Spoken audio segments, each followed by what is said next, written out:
One way of rethinking your relationship to the past is to adopt the Stoic attitude of Amor Fati.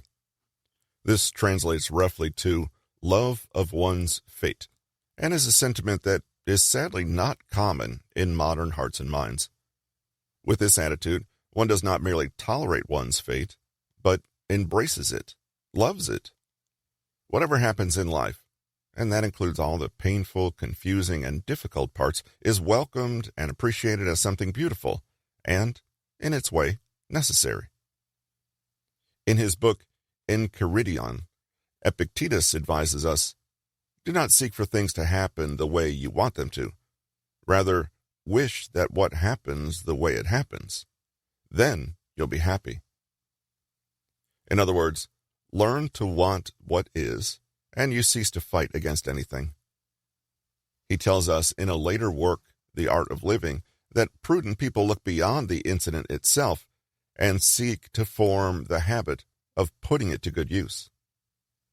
In his famous work, Meditations, much-loved Stoic philosopher Marcus Aurelius says, "Universe, whatever is constant with you is consonant with me. If something is timely for you, it's neither too early nor too late for me. Nature, everything is fruit to me that your seasons bring. Everything comes from you. Everything is contained in you. Everything returns to you." Can you feel the enormous sense of relief in that passage? These philosophers suggest that we quietly bear our misfortunes and be strong, but they're taking it somewhat further. Our misfortunes, with the attitude of Amor Fati, are in fact not things to bear and endure and tolerate, but things to embrace. If reality itself has seen fit to make certain things occur, who are you to argue?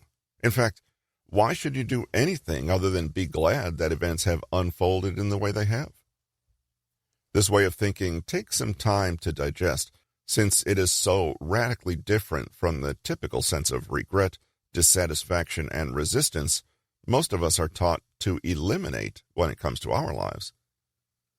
Although the original principles came from Stoic philosophers like Seneca and Aurelius, it was also the philosopher Friedrich Nietzsche who revived the theme in his book, Ecce, Homo, saying, "My formula for greatness in a human being is Amor Fati, that one wants nothing to be different, not forward, not backward, not in all eternity.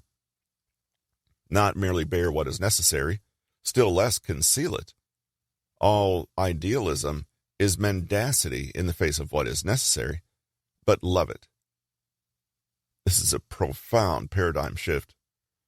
What do you think your life would be like if you genuinely wanted nothing to be different and embraced every event, past, present, and future, as something marvelous? This sentiment goes beyond accepting what is, and the Buddhist philosophers would certainly understand this point. It's about being decidedly enamored with all the shapes and contours of one's own life. Nietzsche continues in his book, The Gay Science, "I want to learn more and more to see as beautiful what is necessary in things. Then I shall be one of those who makes things beautiful. Amor Fati, let that be my love henceforth. I do not want to wage war against what is ugly. I do not want to accuse. I do not even want to accuse those who accuse. Looking away shall be my only negation. And all in all, and on the whole, someday I wish to be only a yes-sayer." Here, Nietzsche hints at the enormous potential that the Amor Fati attitude can bring about. If we not only accept, but love what is our fate, we give ourselves the opportunity to find, create, or amplify any possible beauty, meaning, and power in those events. We can transfigure and transform them. We go from being reactive strugglers against reality, always saying no to those who have gratitude, curiosity, and positivity built in everything they do, so that there's nothing that they cannot say yes to. If all of this sounds overly abstract, don't worry. There are very simple ways to cultivate Amor Fati in your own life right now. Tip 1. Define the event as objectively as possible. Remember that a thing is only good or bad because of the perspective you're taking on it. What is a tragedy for one is a blessing for another and completely neutral for a third. Try to look at events without the veil of your own resistance, judgment, or opinion spread on top of it.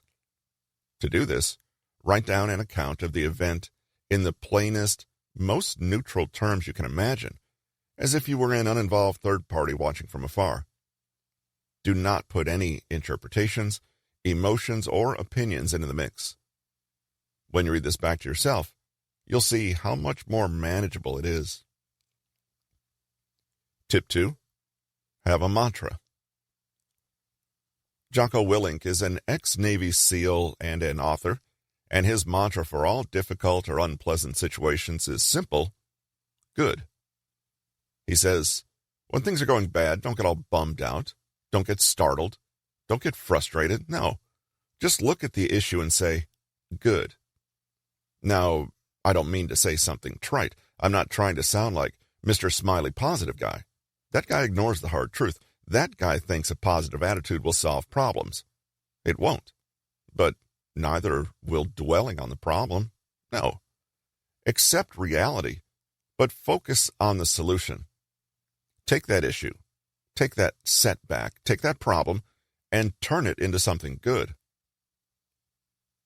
Whatever mantra you choose, say it out loud to yourself when you catch yourself feeling decidedly not in love with your fate. Okay. Thank you. So it is. Yes. I welcome it. Tip 3. Focus on action. Focus on solutions. It would be a big mistake to assume that loving one's fate is the same as being a passive, defeated fatalist. In fact, the opposite's true. Only when you fully and completely embrace what is can you properly engage with your full range of choice, agency, and power. We should love what is, but that doesn't mean we forfeit our chance to have a say, take action, and attempt to influence that reality. When we love a challenge, we transform it into an opportunity. When we love our flaws and weaknesses, we start to see that they can open doors to our evolution and growth. When we love our enemies, we can begin to see them as teachers. When we love our tragedies, accidents, and losses, they begin to feel to us like gifts. Take a look at the problem you've described and ask about your scope to change it. Think of what you can do, break that task down into smaller chunks, and then commit to taking the very next step, right now if possible. If we only ever resist adversity, say no to reality, and fight against it, all those potential gifts, opportunities, lessons, and insights are lost. When you really think about it, is it such a wonderful thing to always get what we think we want? Do we really want to live in a world where we're never challenged, never uncomfortable, never surprised or humbled? This has been Stop Negative Thinking: How to Control Your Thoughts, Stop Overthinking, and Transform Your Mental Habits. Written by Nick Trenton, narrated by Russell Newton. Copyright 2022 by Nick Trenton. Production copyright by Nick Trenton.